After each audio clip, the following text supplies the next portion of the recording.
December 7th, 1941. A quiet Sunday morning in paradise.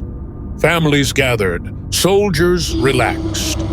The Pacific breeze whispered of peace, but peace was a lie. Out of the clouds, steel birds screamed.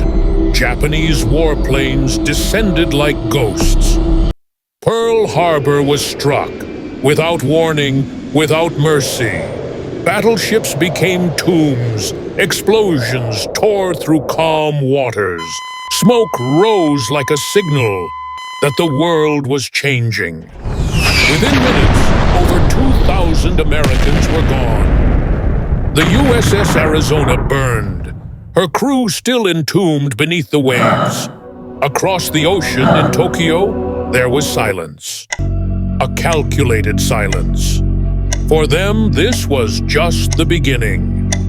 The Pacific was about to become a sea of fire.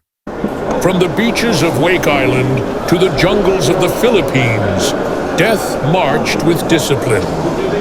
Pearl Harbor was not just an attack.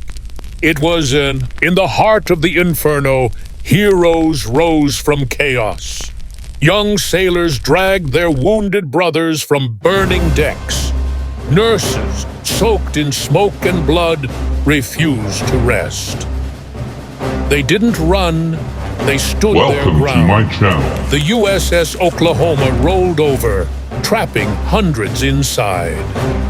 Desperate tapping echoed from within, a haunting rhythm of men fighting time.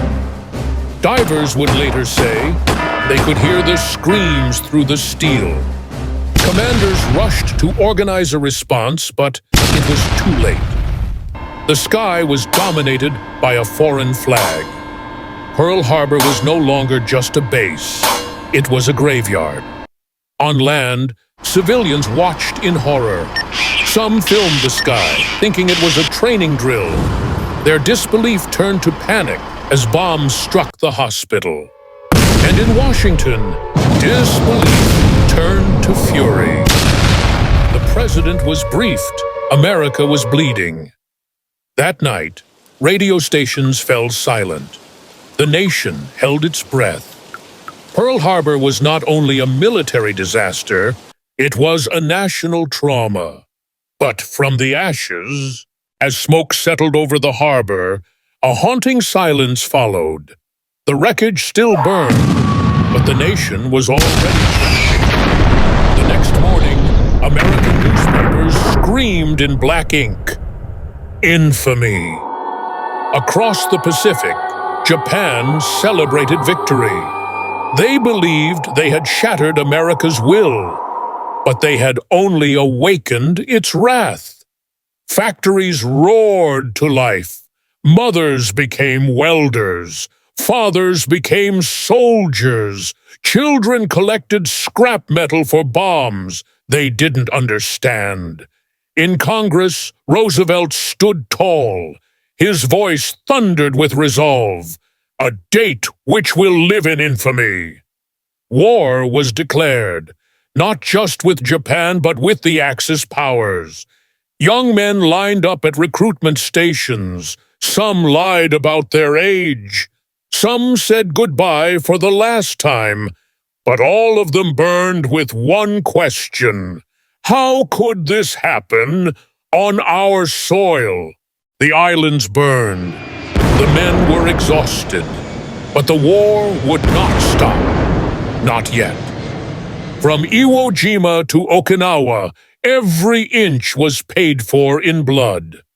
Then, an ultimatum, one final demand, surrender, or face total destruction.